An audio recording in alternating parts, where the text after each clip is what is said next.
Okay. Hello. Teresa Phelps Martin here with the energetic signature for November 19th until November 25th of 2022. You know, just for the record, I do tropical astrology from this Western orientation. I look at the timestamps being Eastern time zone. I'm at the very edge of the Eastern time zone in Louisville, Kentucky. And this is important because where you are matters just as much as who you are and how you want to be. And being yourself, being this gift of your own essence is so amazing, yet it's also incredibly confusing, right? I just messaged somebody who is in her own journey. Our connection is through Cancer, okay? But we have a lot of parallels, right? She loves astrology. She has been in the film industry and just has a very fierce soul.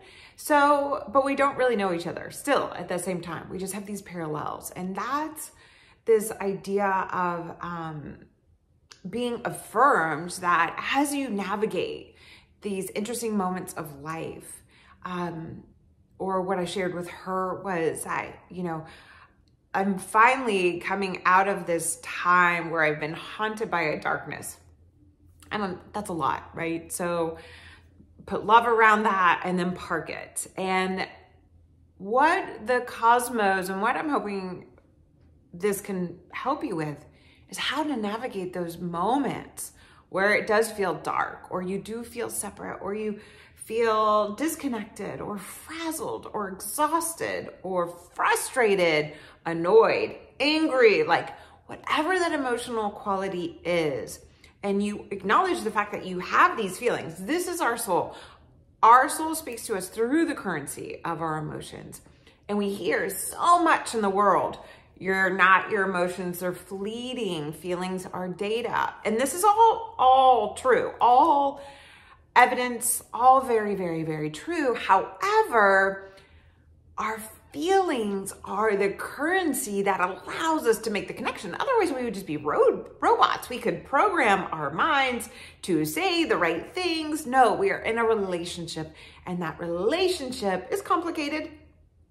And so by looking to our relationship with the celestial heavens above, we become these abilities to have a connection. And when we tune into it, we have a tool that helps us navigate, a tool that goes back to like, one of my contemplations has been like Mesopotamian times, like some of the beginning evidence of humanity.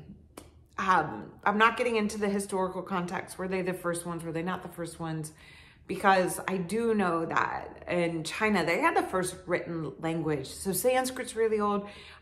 Evidence of Chinese civilization is ancient, and we have Mesopotamian times as well, right? They had no idea of anybody else either. This is like the radical thing, but they had this shared experience of the heavens above. And I'm rather passionate about it because the sky is my altar. But in this place of ancient civilization, they watched the skies. And in watching the skies, they came up with a system that we still live by watching the fact that Saturn is the furthest away from the sun. It's cold, it's dry, it's the end. That Jupiter, these are what's visible with the eyes. That Jupiter is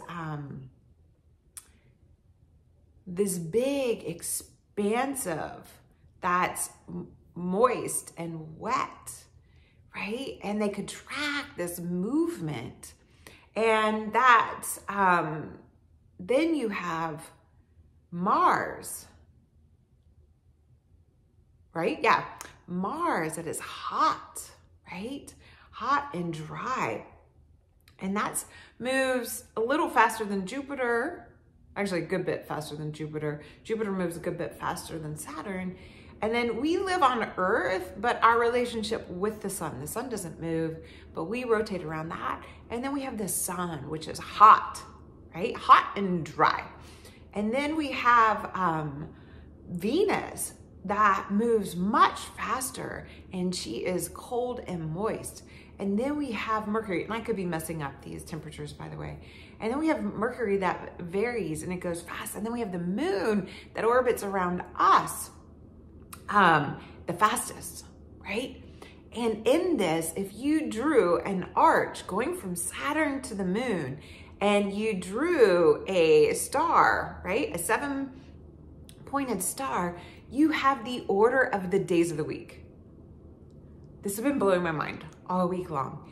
And it took years for them to come up with this, but we live by it, okay? Saturn is ruled by, right? Okay, so Saturn, bear with me. This is a little educational moment. That I have to just share. It's just so mind-blowing and so magical and so miraculous and so scientific. It's ancient and we live by it, so bear with me, okay? So Saturn, right? It goes Saturn, Jupiter, Mars, the sun, Venus, Mercury, the moon. So draw a line from Saturn to the sun, Saturday to Sunday. Draw a line from where would you go to make a star? You go down to the moon, Monday. Then you would draw up to Mars, Tuesday. Then you go back down to Mercury, Wednesday. Then you move over to Jupiter, Thursday. Then you go up to Venus, Friday, and back down to Saturn, Saturday. Now, what's really, really wild, and I just have to share this, is that I went to this training that has these process of change, right? It's scientifically based.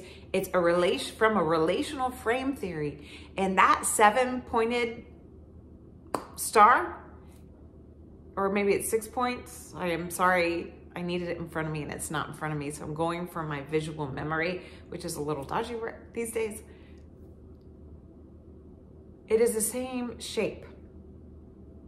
So there are all these connections from the beginning of time that we still live by.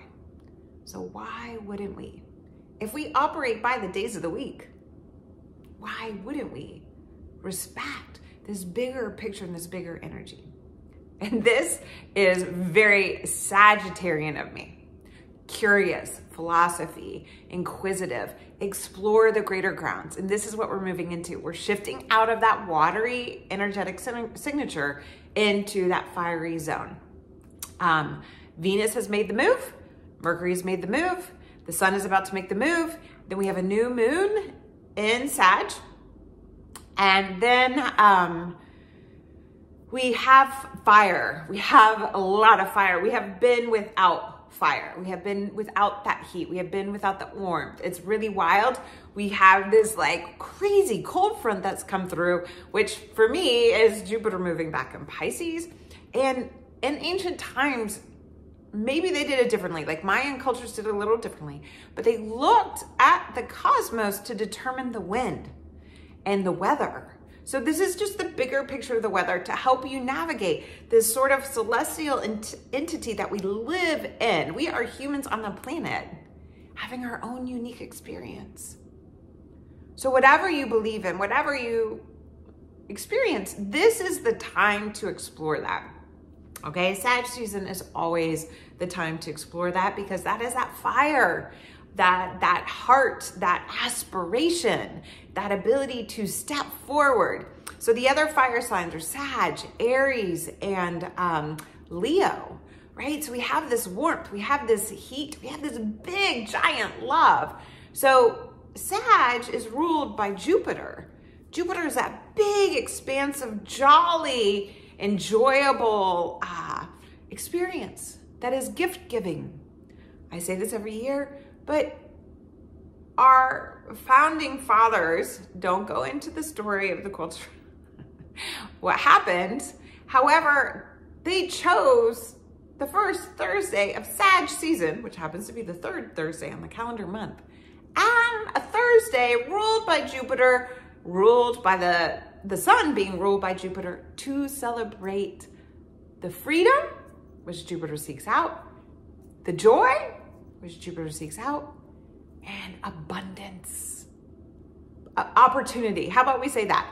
Opportunity, which is Sag, okay?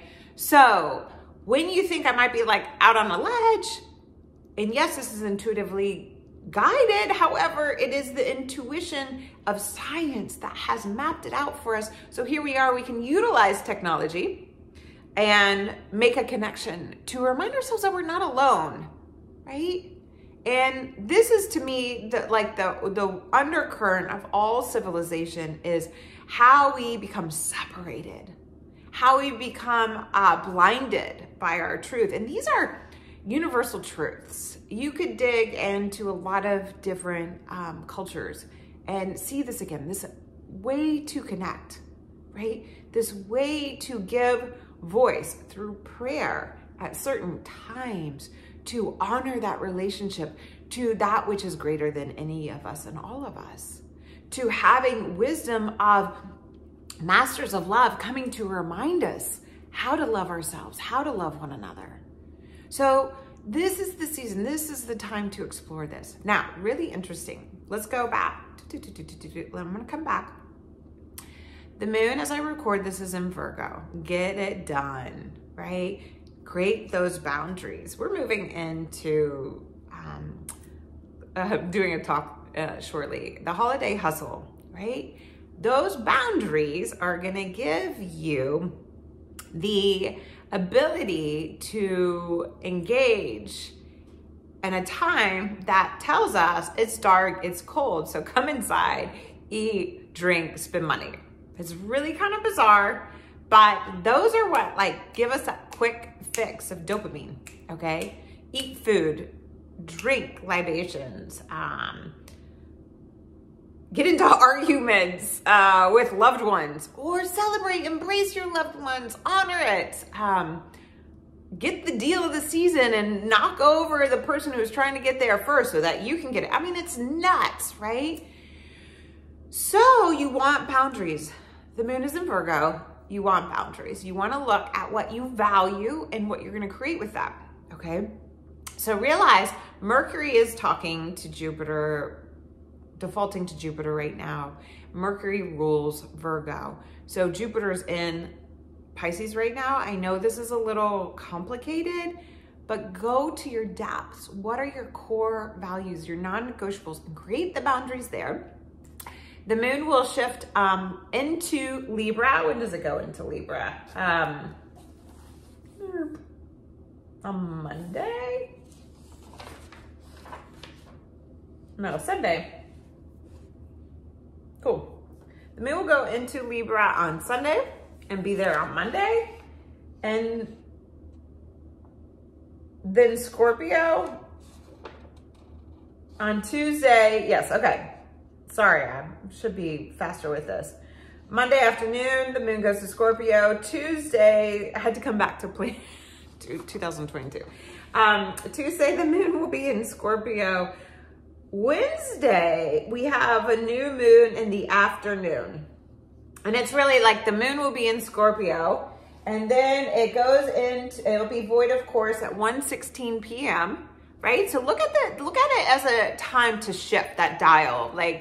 Because usually we start like anybody else do Thanksgiving Eve. It's a big deal. My family, we have my mom and dad and my mother-in-law that are all Sages, and my nephew. We have a lot of Sag energy.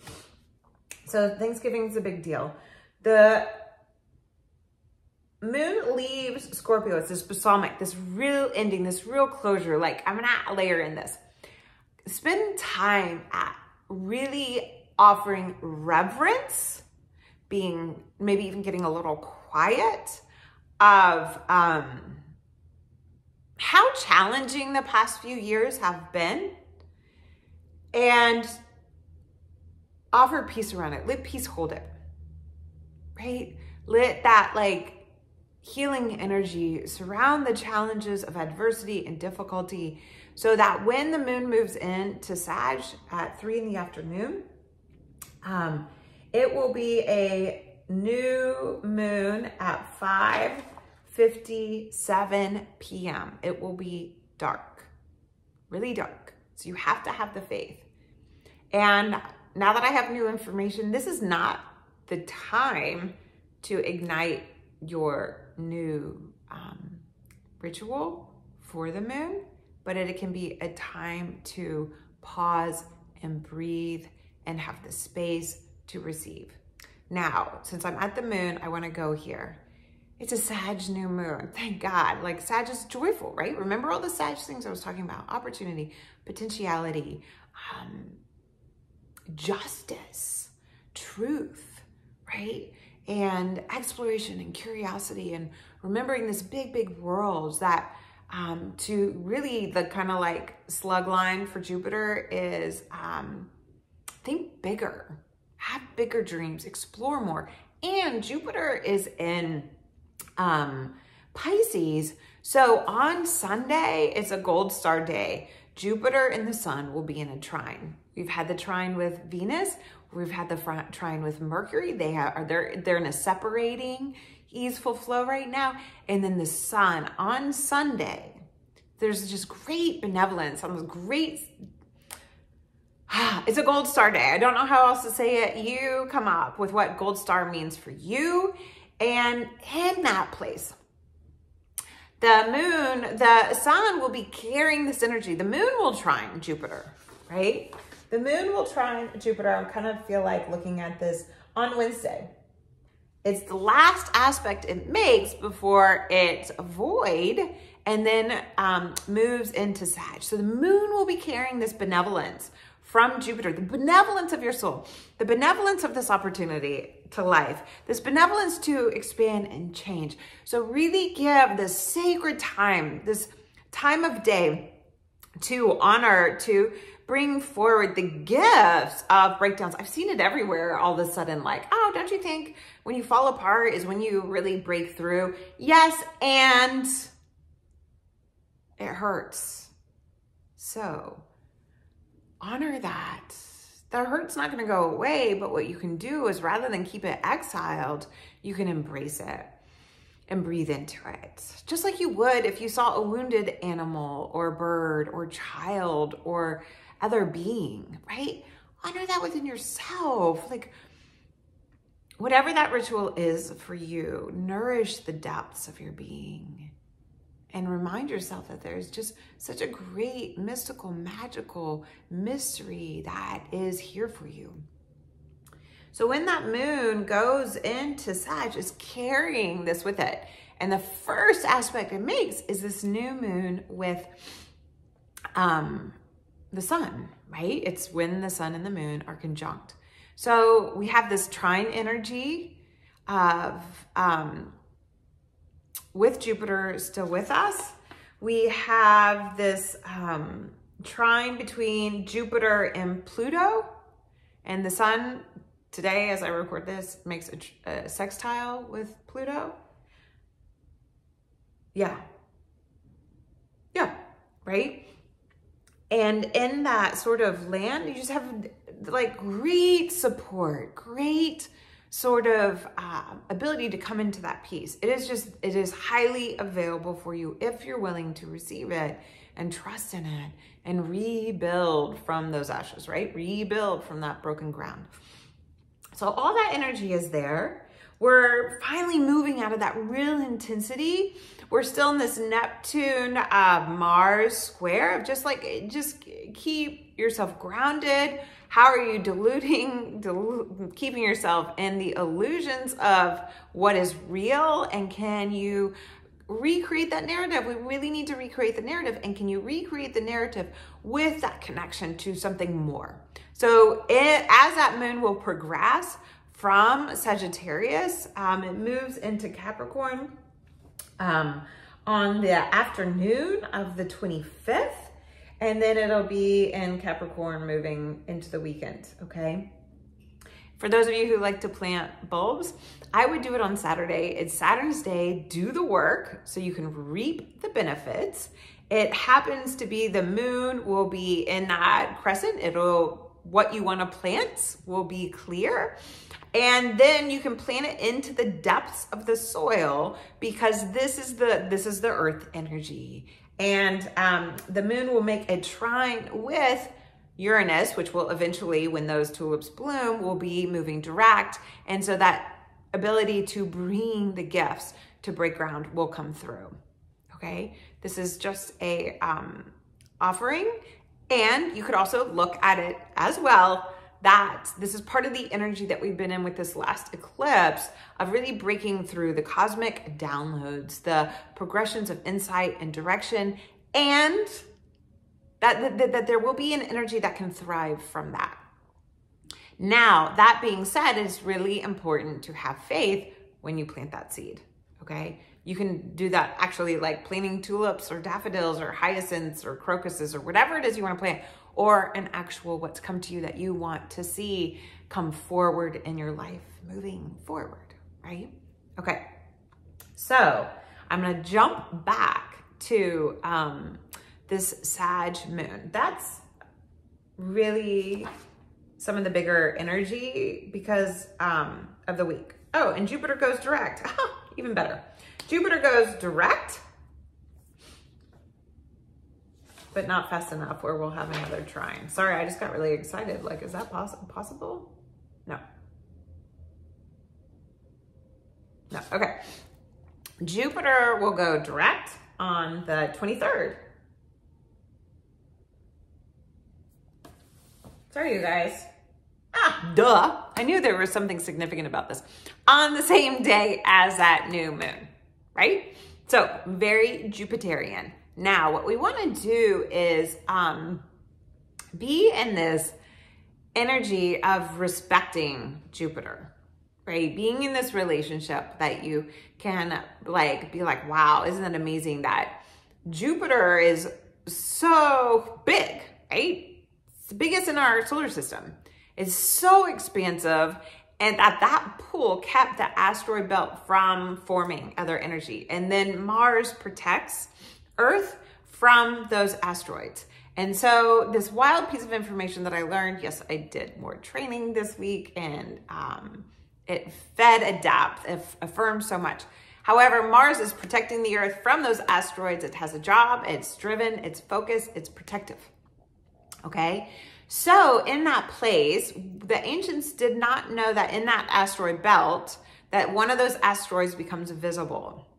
This is an asteroid that I've been contemplating and cultivating a relationship for 2.5 years with, and it's Vesta. And it's the Vestal Virgin. However, for me, Vesta, it is you see the firewood, right? There's a time that you would stoke the fire and keep it warm, right? And you would go to the fire in the village to light other fires, okay? So it's really this, to me, this sacred spark within that is always pure. Always pure. It's not about never losing your, like, having sex. That's like, I don't want to go there, okay? It is that sacred flame within you that is always pure. Now, it might be hard to access that. So Vesta is, the ancients could not see Vesta enough to track it, but it is visible with the naked eye sometimes. When that is, I don't know, but I'm really curious, so to be continued, all right? So with that, some astrologers only go with what you can see with the naked eye for bigger things. So Vesta, however, will have just moved into Pisces. Purity of the soul. She is in the deep waters. And in that, to purify, to heal. Now, Vesta is making a square with this new moon, right? The moon in Sag is 2 degrees. In Vesta. So it's kind of like this idea of don't get too caught up in the big material world of asking for all these things, but rather get caught up into your soul materializing and tend to that flame. bring that warmth, right? All that fire that's showing up into your essence and hold that sacred spark. Hold the, any wounds, any pain of your being, hold it in that light, right? Breathe life into it. And as you breathe life into it, Vesta will be in Pisces. I don't have an answer for how long because I don't have an ephemeris right in front of me and I use my phone and I'm recording right now. But tune into that and tune into that the sun makes this trine with Jupiter. Jupiter's in Pisces at the final degrees. Vesta will just have entered, right? So Jupiter's come back to leave a treasure for Vesta, to plant this great golden diamond, whatever it is you want to call it. But she's just entering, so she doesn't have access to it yet. And so she's not ready for the sun and the moon to really light up the life, right? So it's kind of that slowing down, right? And then slowly Vesta will transit through these dark waters. And then what happens is when anytime a planet moves over that threshold of the final degrees of Pisces into Aries, there's a brand new cycle, but brand new beginning, right? In the astrological journey. So many layers today. I know there's a lot of depth, but hopefully that depth brings up a spark in you. That's the Vesta. It ignites something in you that is not me and my articulation, but it is yours, right? That there was something significant back in the beginning of time, right? Not dinosaur time. I have my kids and always talk to me about this a lot. However, but that in this time, there is this spark within others to understand the mysteries of life. And when you tend to that inner spark and realize that it is coming alive and bringing forth something, and have faith in that, even though it's been challenged so hard, that as you step forward, opportunities arise. That potential becomes realized, right? Think about it. What is the greatest gift about having years on this planet? Wisdom. Wisdom. And this is the energy of Jupiter in Pisces, okay? So thank you for tuning in. I forgot to say thank you in the beginning. Thank you for tuning in. Please know that I offer this from the depths of my being to help you in whichever way it can. It's a new time management thing that I'm grateful for. I am going to take next week off. I said it there. Yeah,